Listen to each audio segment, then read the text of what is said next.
The Anaheim Ducks look to take the next step in their return to contention. Jason Henrnandez of Locked On Anaheim Ducks will join us to discuss the offseason in Anaheim and what to look for when training camp gets underway in about a week. You're Locked On NHL, your daily podcast on the National Hockey League. Part of the Locked On Podcast Network, your team every day.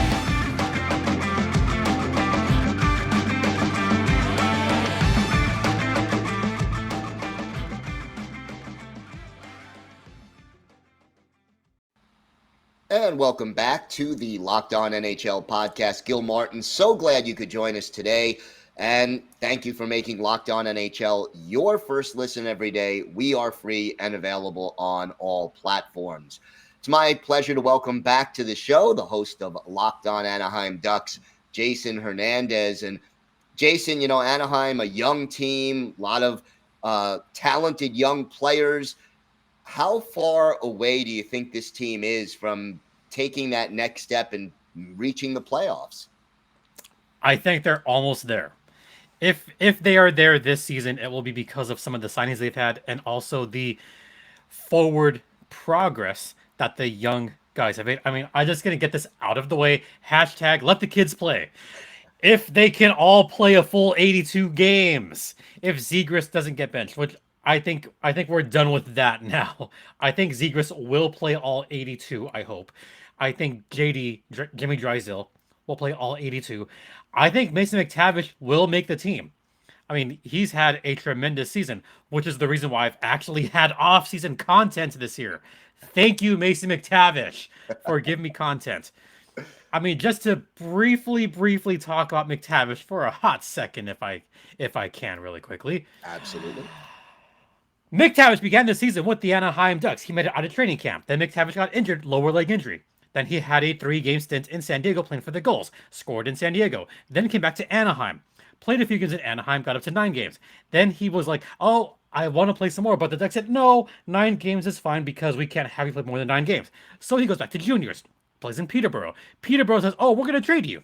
So after 5 games in Peterborough, he gets traded to the Hamilton Bulldogs. Then after spending some time in Hamilton, they're like, oh, we like you a lot. We're going to send you off to World Juniors. Okay, so he starts off on World Juniors.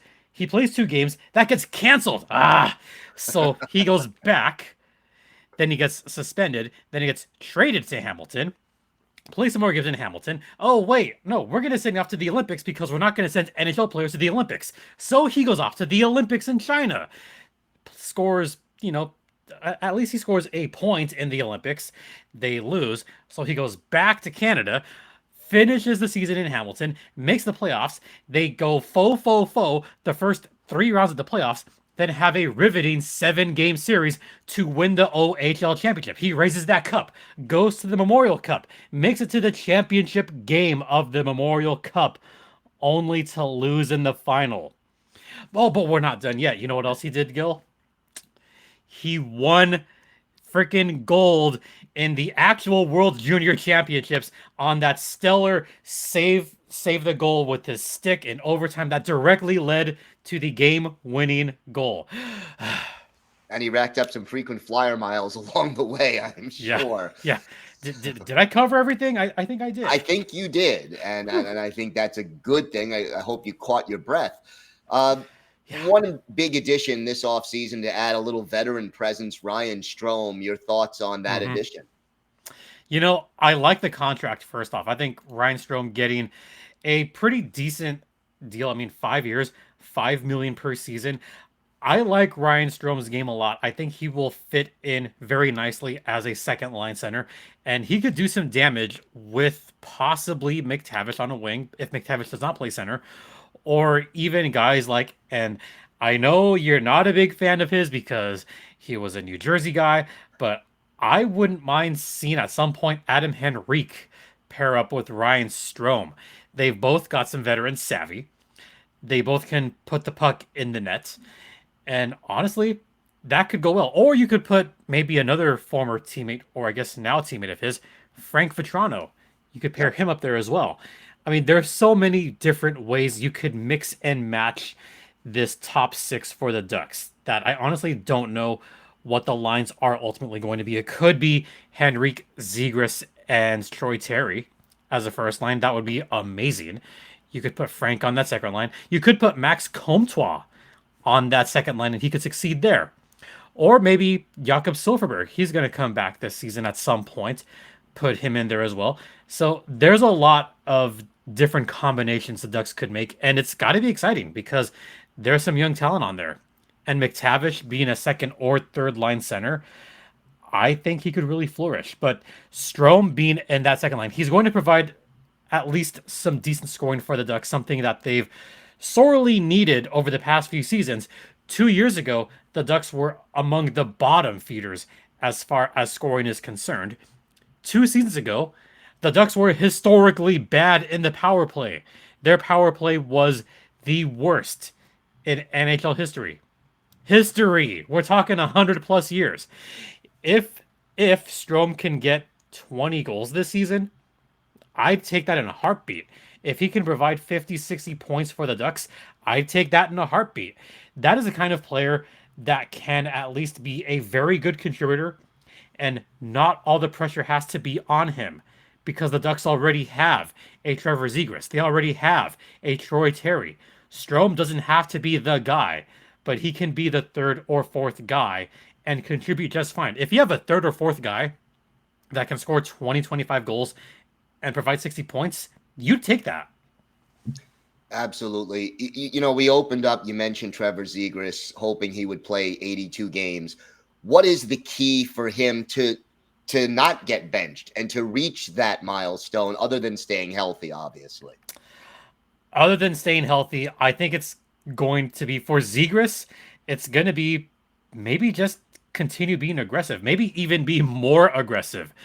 There were times last season, maybe early last season, where he would have what looked like a pretty open shot and choose to pass it off because Trevor Zegras in college, he was kind of a pass first kind of guy. This goes back to his days in Boston as a Terrier, where there were moments where you would think, oh, why did he pass that off? He had a goal shot right there, but he passed it off. Ultimately, he get an assist on those plays, but that's where he was a big time playmaker. Last season, 38 assists. So I think the key for him is he's just got to be a little bit more aggressive and put more pucks on the net instead of always looking for the perfect pass. That's not to say he's not a great playmaker. He's a terrific playmaker, but I would like to see him try to get 30 to 35 goals this season. And I think he can do it, especially with those filthy mitts of his. He can.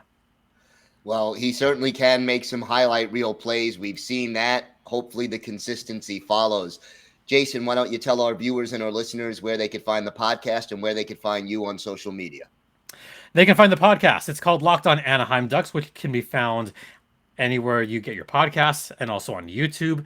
And my Twitter is at StimpyJD, and the show's Twitter is at LO_Ducks. And one more thing I want to point out over the weekend, happy birthday, Troy Terry. I think Troy Terry, you ready for this? I think he can get 40 goals this season. I think he can. So to the rest of the NHL, watch out for Troy Terry. He is a star right now.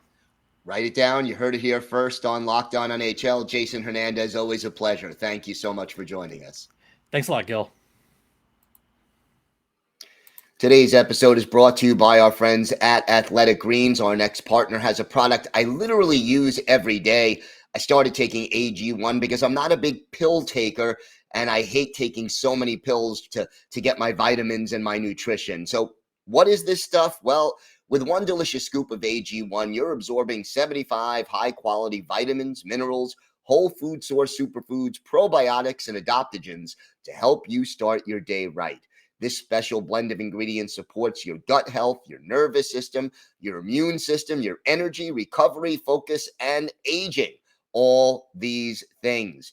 And it's lifestyle friendly, whether you eat keto, paleo, vegan, dairy-free, or gluten-free. It contains less than 1 gram of sugar, no GMOs, no nasty chemicals or artificial anything, while still tasting good. And look, it costs you less than $3 a day. You're investing in your health and it's cheaper than your cold brew habit. Right now, it's time to reclaim your health and arm your immune system with convenient daily nutrition. It's just one scoop in a cup of water every day, and that's it. No need for a million different pills and supplements to look out for your health. To make it easy, Athletic Greens is going to give you a free 1-year supply of immune-supporting vitamin D and 5 free travel packs with your first purchase. All you have to do is visit athleticgreens.com/NHL Network. Again, that's athleticgreens.com/NHL Network to take ownership over your health and pick up the ultimate daily nutritional insurance.